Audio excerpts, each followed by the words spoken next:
Hey guys! So, welcome back to my channel. It's Michi here. So, ang ating vlog for today is vlog Q&A. So, nag-post ako sa aking account ng ito. And then, nagtanong ako. And yung mga nag-comment ay so, sasagutin ko siya. Hindi ko alam kung ilan. Pero, titignan ko ngayon yung post and then yung sa other group ng Darinatics. So, without further ado, let's get started. Ito na tayo guys, magsisimula na tayo. So, lahat ng mga nag-comment ay babanggitin ko yung pangalan. So, lago na.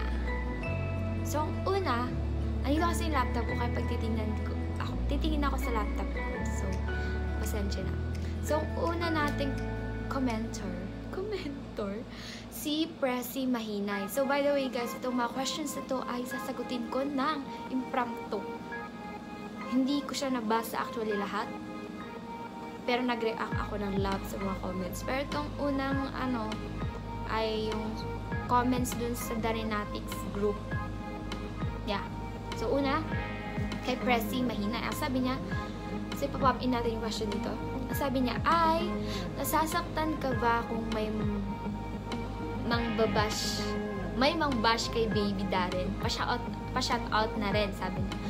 So, pa-shout out dahil si Presi Mahinay. Hi, babe. So, syempre, nasasaktan ako kapag binabash si Darin. Syempre naman. Kasi, idol ko siya. And, sino ba naman ang hindi masasaktan kung yung idol mo binabash? Diba, Besh? Masakit din. Masakit sa green heart. So, next. Ano pong feeling mo nung first time mong nakita si D? Galing kay Mariela Kayanga. Syempre, super na-attract na starstruck. Kasi syempre, ang gwapo ni Darin, ang puti-puti niya, at saka ang chinito ng mata. Super na starstruck as in, hindi ko alam. Kasi first time ko siyang nakita is December 1, 2014. Dun sa San Fernando. Super starstruck talaga ako sa in. Wala. Mga besh. Talagang guwapo. Ayun.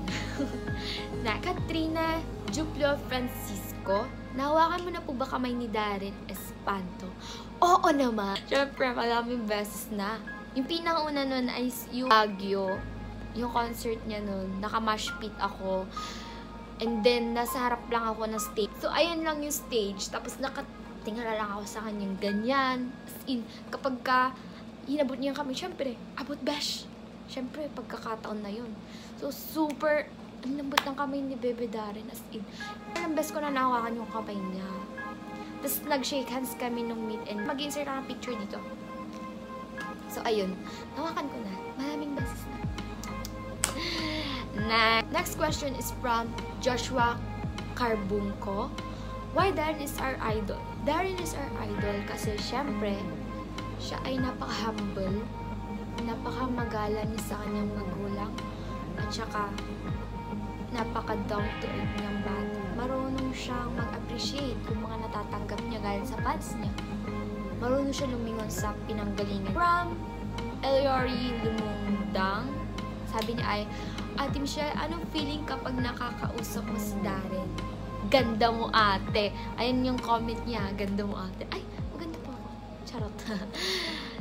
So, I'm feeling, actually, kapag may mga meet and greet sa mall shows niya, nga ako, hindi yung super talaga na yung talagang kinakausap ko si Darin, hindi. Meron yung time na gusto ko kausapin, so planado na lahat. Pagdating doon sa stage, yung mapapaano ka na lang kasi di ba nga gwapo ni Darin? Sino ba naman hindi di ba? Talagang kahit planado na. Pero, yung pinaka-memorable is yung dun sa Tarlac. Yung talaga yung first time sabi ko, ay, hindi pwedeng hindi ko makausap si Darin. So, yun, besh. Talagang nag-usap kaming Darin, nung ngiting-ngiti siya. Tapos, lalong tinanong ko siya, Be, marunong ka bang mag-Ilocano? Medyo po. Tapos, nangingiti siya. So, ito yung picture. Tapos, ito naman yung picture namin nung sa meet and greet. Profile ko sa Facebook, andun yung Key Baldovino. Sabi niya, gaano po siya katangkad? LOL. So, 6'2 na ata si Darren ngayon, 6'2 or 6'3. Ang tangkad ni Darren, grabe. Mag-insert ako ng picture namin ng group picture. Tignan nyo. Diba? Dito lang ako ni Darren. Ang tangkad ni Darren, as in, grabe. Matangkad talaga siya, mga besh. Next question is, by Mabel de los Santos Andrade or Andrade. So, sabi niya, gaano po kabango si Darren? And hanggang saan ka po niya? Ang taas na pa-shoutout po ate. Gaya na sabi ko kanina, bago tong ano na to, ang tangkad niya. Insert picture ulit. Hanggang balikat lang ako ni Darren. Tangkad niya, mga beshi. Sa ago ko yung picture niya sa About Swimmers. And, ang bango ni Darren. As in, wala akong masabi. Bango-bango niya. Kahit anong oras mo siyang tabihan, mabango talaga. Hindi talaga. So, ayun. Sabi pala ni, pa-shoutout. Shoutout kay Mabel de los Santos Andrade. Na Angeli Kisairi Anilo. Sorry, hindi ko mabanggit ng tama yung name. Ano ba yung feeling na makita si Darren sa personal? Super saya. Super saya si Greenheart. As in, siyempre, pag fan na fan ko talaga, sobrang umaapaw yung tuwa at kinikilig ka talaga pag nandun na siya, lalo na pag nakakausap mo siya, katabi mo na siya. Pero di talaga maiwasan yung matatanggal yung pagiging kabado mo. Kasi syempre, hindi mo alam kung ano yung mangyayari, ganun. So, pero number 1 is napakasaya sa feeling talaga. Key Baldovino. Sa tingin nyo po, ano pong pabango na gamit niya? Burberry yung gamit niya. Pero ngayon kasi hindi ko alam. Siyempre, madami din kasing sponsor si Darren. Meron din yung talagang favorite niya. Pero hindi ko talaga alam kasi madami siyang hindi ko alam kung ano. Kasi paiba-iba rin ang pabango yan si Darren. Siyempre, di ba? Ayan. Next. Eunice Austria del Mundo. Ano feeling pag nakikita mo si Balong sa TV man o personal? Pag sa TV, syempre, namamangha ka pa rin. Kasi lalo pag nasa asap siya, syempre, kabang-abang yan, lalo tayong mga Darrenatic, sila abangan talaga natin yan. So, yung feeling nga na kahit nasa TV siya, parang feeling mo, nakikita mo na siya, nandun lang sa stage, andun lang siya sa stage, parang ganun. Pero pag sa personal talaga, mas starstruck ka talaga kay Darren, kasi ang gwapo-gwapo niya, kahit anong gawin niya, anong anggulong gwapo talaga ni Darren. At saka napaka-talented talaga na bata. Napaka-talented na bata talaga si Darren. Kaya, lahat, mga mommies, mga bagets, kahit sino dyan talagang love na love si Dee. Kyle Faith Kais, ano yung pinakamahirap na bagay na na-encounter mo sa pagdadaro ni Ate Mitch? Hehe. So, ang pinakamahirap na na-encounter ko sa pagdadaro ni is yung pag-ipon ng pera.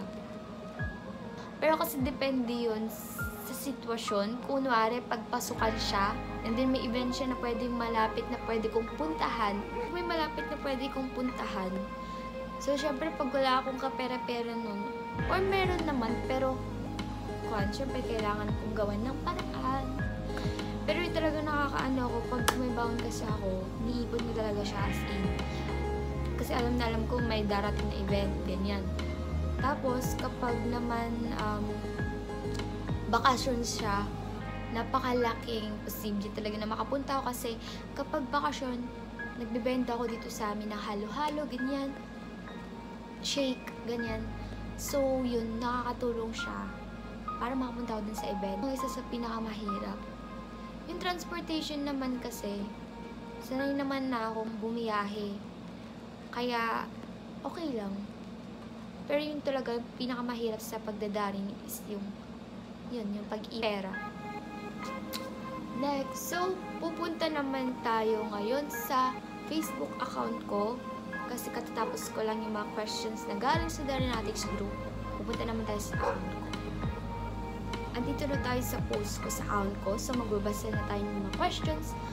So, ang unang question dito ay, anong pinakamagandang nangyari sa'yo sa pagiging fan ni Darren, nanay? So, galing yan kay Jessica Baking Actub. So, ang pinakamagandang nangyari, yung sa Tarlac.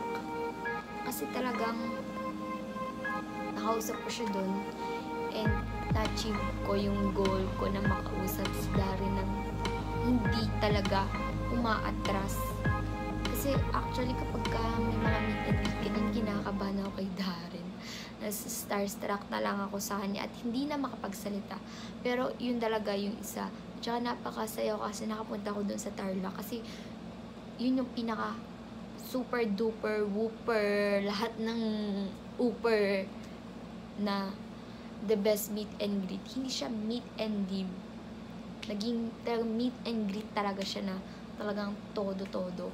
Kaya napakasaya. Next, memorable moment with Darinatics. Galing kay Ate Akiza Sultan. Hi, Ate Akiza. So, yung pinaka-memorable moment with Darinatics is yung dun sa concert ni Darren last year, yung May 26 ba yun? Oo, ata May 26. Yun yung pinaka-memorable kasi nag-travel ako kasama si Alfred Razalo. So, shout out sa aking best friend, travel buddy. So, first time ko pumunta sa Manila na kasama siya and napakasaya. And pagkatapos kasi ng concert, syempre nag-get together kami kasama yung mga mommies na Darinatics na galing sa abroad, sina Tita Marieta, at saka yung mga iba. So, sorry po pag di ko pa sila nabanggit kasi hindi ko po masado yung mga names nila. Pero mag-insert ako ng picture dito.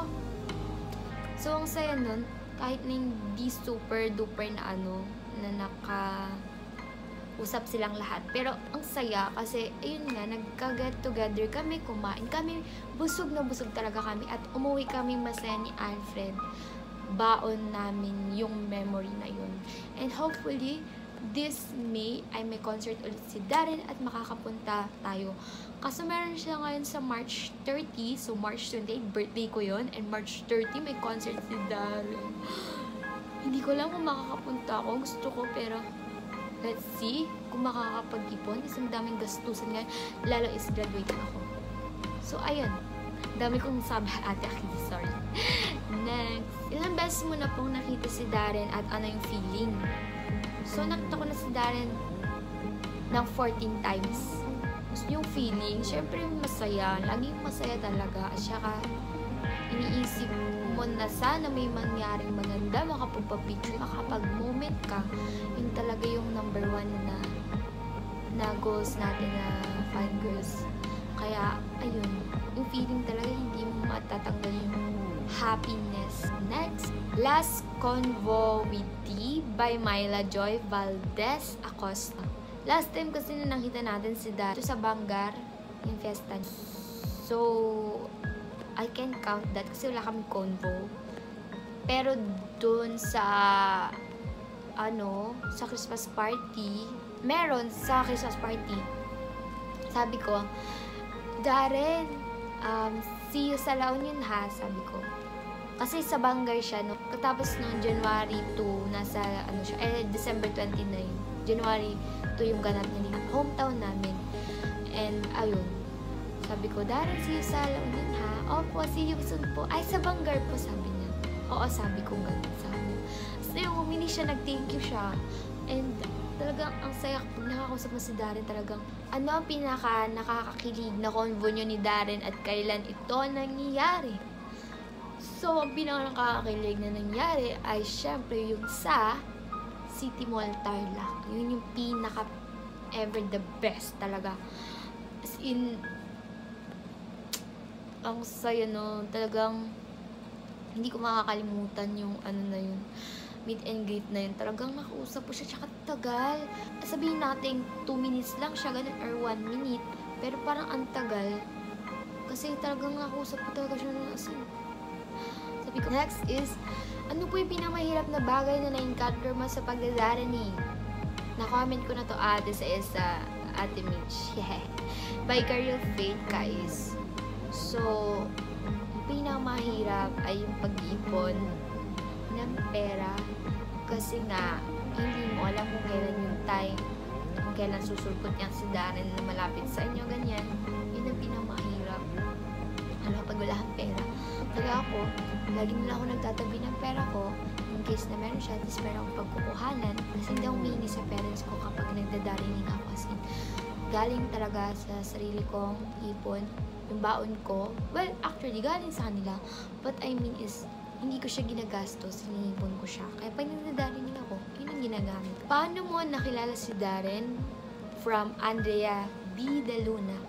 So, nakilala ko si Darren when I was in grade 8. Nung napanood ko siya sa The Voice Kids Season 1. Nung kumanta siya ng Domino. Kasi may talaga ako sa mga kanyan, yung mga kanta-kanta.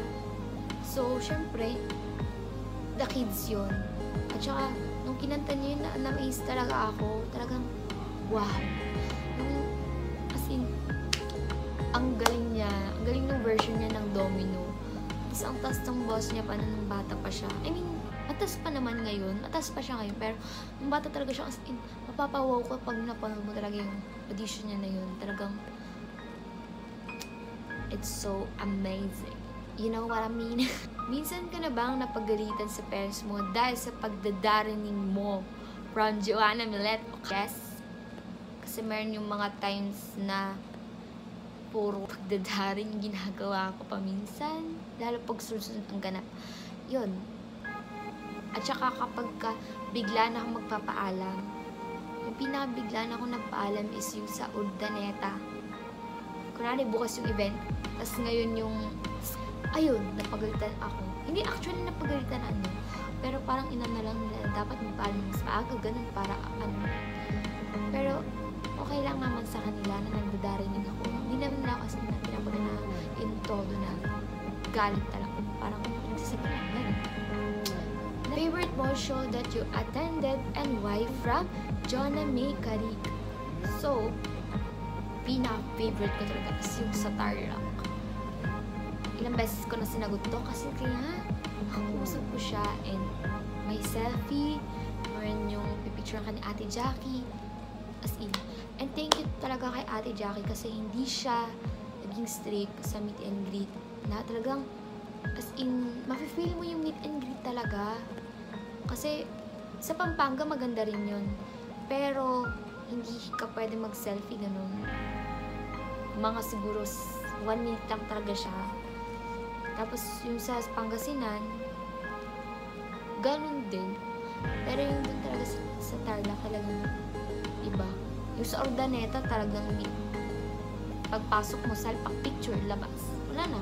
Tapos meron pang harang na table dun, di ba? Yung mga nag-ano sa surplus, alam niyo na yung mga ganap sa ganyan. Support ka ba ng parents mo sa pagiging fangirl kay Darren? Hihi, pa-shoutout na rin, Be.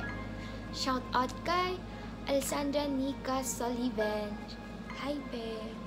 So, yes naman, support nila ako. Sinasabi lang nila na focus din sa studies, pagpapayaan, ganun. Pero hindi talaga ako humihingi ng pera kapag nagdadarinig ako. Sariling ipon ko talaga yun. Ganun. Mabait talaga sila mama at papa kasi pinapayagan ako. Kahit na yung may mga times na nabiglaan na magpapaalam, ganun. Kaya nakapaka-thankful ko din sa kanila kasi hindi sila nag-strict sa akin. Lalo ngayon, I'm 19. Kaya magto-20 na. Best and worst experience sa pagdadarinig o kay Darren. So yung pinaka-best, yung sa Tarlac, I'll never ever forget that. And then yung sa Christmas party. Kasi nalipat ako, table 8 ako, pero kasi wala yung name tag ko. And then, yung admin namin nagpatulong ako, tapos nahanap siya. Pero ang nakalagay, Mitch na M-I-T-C-H. Pero yung totoong Michelle kasi na-spell ng name ko is M-I-C-H-E-L-L-E. Doon, pumunta ako doon sa table 2. Iba yung mga kasama ko doon, mga high, parang high guest siya, parang ganun. Yun pala, yung table na yun is Dr. Mitch Arellano pala. Kaya ayun, natagal ako na upo doon, tapos sa tagal ng pag-upo ko doon, syempre, ito yung table namin, tapos ito lang sila Darren. Kaharap lang talaga. So, pag naupo siya doon, titig na titig lang ako as in. Sobrang wow. Papapicture nga sana ako, pero syempre, good girl tayo, hindi pwede ayun, yun pinaka-best.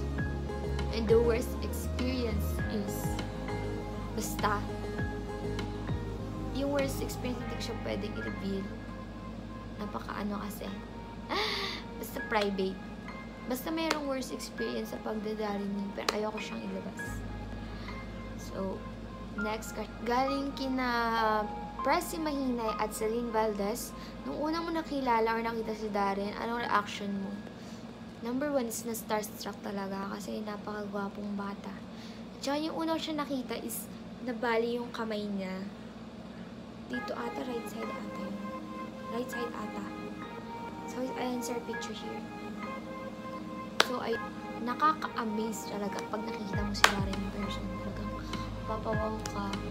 Hindi mo talaga matanggal yung kilig sa loob mo, sa green heart mo. Ayun. Sino ang pinaka-close mo kasama magdarinig ate? From Jo Marie Kieldoria. So, ang dami kasi. Pag pinaka, si Alfred. Oh, Alfred. Suki ka na naman. So, si Alfred Razalo po ang pinaka-close ko pagdating sa darinig. Kahit din ikaw, Jo Marie, ikaw na nagtanong close din kita. Sina Ate Raquel. Pero pag pinaka talaga, si Kwan talaga Alfred. Kasi napakakalog talaga na ano yan, nakasama.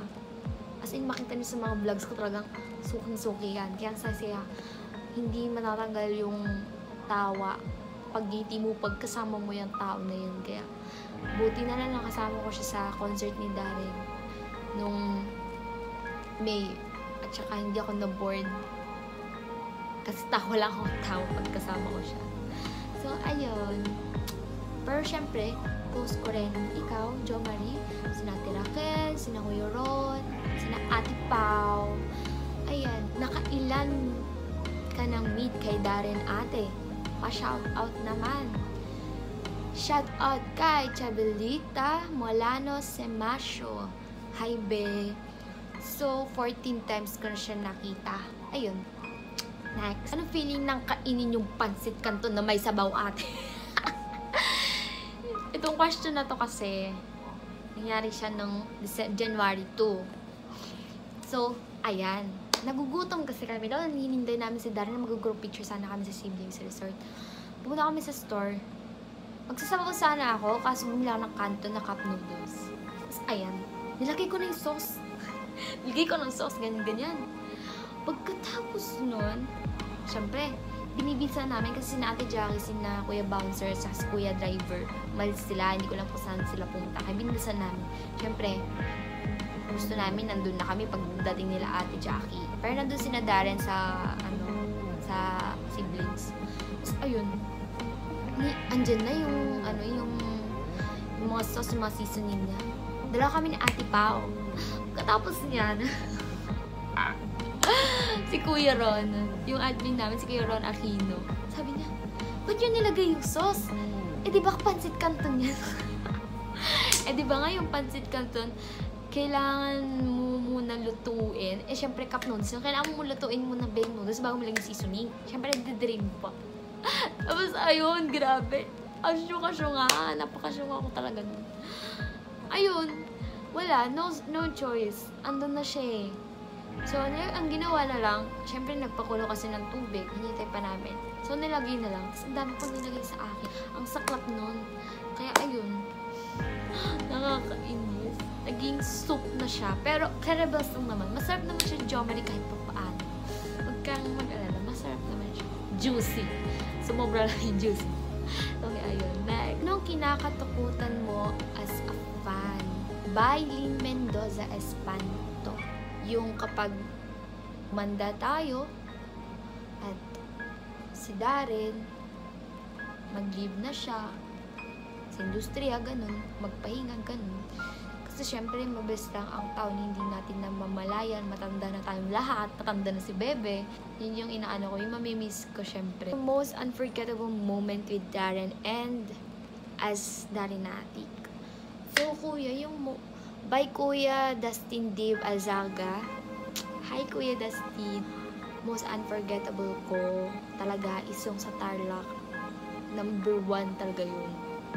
And as a Darinatic, yung marami akong nami-meet na ibang tao na Darinatics. Kagaya nung dun sa Christmas party. Meron akong mga nami-meet and napakasaya lang sa feeling. Kasi syempre, yung feeling na parang katulad sina Christina, sina Maria, sina Kuya Henry, sina Aliana, yung parang yung first time ko lang silang na-meet, pero parang ang tagal ko na silang nakasama kasi napakadalgal namin pag magkakasama kami, ganyan. So, ang saya, yung may nami-meet kang mga bago. Tsaka kahit kuya yung dun sa yung magkakasabay tayo sa van, nakamit din ako ng mga bago kahit hindi ko sila masyadong nakausap.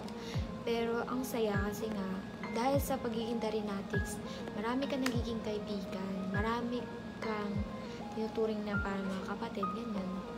Kung magpupropose si Darren sa'yo sa ang lugar mo gusto, bakit? By Renz Daniel Aquino Munar. Kunwari lang to ha, imagination niya. Canada. Canada. Siyempre, hindi kasi dream place ko din ang Canada na puntahan talaga. So, when I become a future nurse, gusto ko dun magtrabaho talaga sa Canada. Hindi dahil dun siya nakatira, pero gusto ko talaga yung place na yun. Kasi yung snow, ganyan. It's my dream place. So, kapag nag-propose si Darren, kunyo-kunyo lang naman. Siyempre sa Canada. Kung maniligaw sa'yo si Darren at kinanta niyang buwan, anong gagawin mo? By Renz Daniel Aquino Munar. Again, okay lang naman kasi si Darren naman yun. Pero pag si JK, hindi pwede. Siyempre, sino ba naman hindi makakahindi kay Darren, diba? Diba? Gawan ka ni Darren, pahirapan mo ba siya bagong sagutin? Pa-shoutout na rin po from Gillen Lucille Jordan Garanchon. So, hindi na. Siyempre si Darren yun, papahirapan mo ba? Siyempre sagot na agad ba? Si Darren Espanto na. So, nag-iisa lang ang Darren Espanto sa mundo. Darren Lindon Gonzalez Espanto, iisa lang yan sa mundo. Papakawalan mo pa ba? Next. Bakit ka naging fan ni Happy Darren? Happy ka ba sa pagiging fangirl? Pa-shoutout po, please. From Marjorie Gantala Orzal Espanto. Naging fan ako ni Darren kasi dahil sa pagiging humble niya, pakamagalan niya, at napakabait niya sa fans niya. Siyempre, sino ba naman hindi ma-attract sa ganung tao, diba? Actually, ang dami mga artista na pwedeng maging idolo mo. Pero si Darren kasi, iba siya. Lakas niya sa bagets. Talagang mahal na mahal talaga lang si Darren. Kahit sino, mahal na mahal si Darren. So, ayun. Happy ka ba sa pagiging fangirl? Oo naman, syempre, 100%. Sino ba naman hindi rin magiging happy sa pagiging fangirl ng isang Darren Espanto? Syempre, dahil sa kanya, madami ako nami-meet. Dahil sa kanya, natuto kong mag-ipon. Dahil sa kanya, nakakapag-travel ako kung saan-saan. Ayun. What is your most unforgettable moment or experience being Darinatics? From Jusiel Cielos or Silos. So, ang most unforgettable moment ko, syempre, hindi matatanggal yung sa Tarlac. Lagi yan nasa aking most unforgettable dahil nga napaka-special na. Basta yun, ilang beses ko nang binanggit yan. Baka magsawa na kayo. Nung una mong nakilala si Darren, ano yung reaction mo, ate? Please pa-shoutout, ate. From Maylene Prias Gahetela. Siyempre, masaya. Mamamangka ka talaga sa kanya, sa galing mo sa pagkata. Kasi talaga niya, the total performer talaga niya. Wala kang masasabi. So, the last but not the least question is, ano pong naramdaman nyo nung first time nyo pong nakita si Darren? Speechless din po ba kayo tulad ko? Pa-shoutout din po, ate. So, shoutout kay Mariel Lacayanga. So, syempre, hindi matatanggal yung kasiyahan and kastarstrakan mo kay Darren Espanto. Speechless din ako, pero hindi naman kasi kami nag-meet and greet. Mai-speechless ka in a way na wow, mapapawaw ka kasi nga ang galing niya mag-perform. Talagang yung kahit hindi siya nanalo sa The Voice, hindi siya tinahan champion, nag-exist talaga siya at prove niya sa lahat na kaya niya kahit hindi siya yung champion, hindi siya yung ng title holder na champion. So, napaka-blessed talaga ni Darren sa mga taong sumuporta sa kanya. So, guys, that's all for our video, the vlog Q&A. So, thank you so much sa lahat ng nag-question. And, sana nagustuhan niyo tong video na to. Kahit pa ulit-ulit yung mga sinasabi ko. At sa tingin ko, mahaba-haba to. Pero sana nagustuhan nyo.